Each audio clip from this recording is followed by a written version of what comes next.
জয় বাংলা এই স্লোগানটি আমাদের ইতিহাসের একটি অঙ্গ। 2020 সালে হাইকোর্ট যখন ঘোষণা করেছিল, তখন মনে হয়েছিল এই স্লোগানটি আমাদের জাতীয় পরিচয়ের অংশ হয়ে উঠবে। কিন্তু সম্প্রতি আপিল বিভাগের রায়ে জানা গেল, জয় বাংলা আর জাতীয় স্লোগান নয়।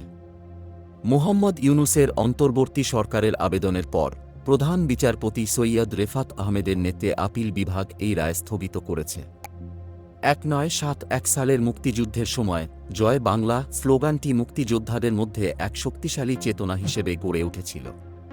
বঙ্গবন্ধু শেখ মুজিবুর রহমানের আমলে এই স্লোগানটি আমাদের জাতীয়তাবোধের প্রতীক হয়ে দাঁড়িয়েছিল।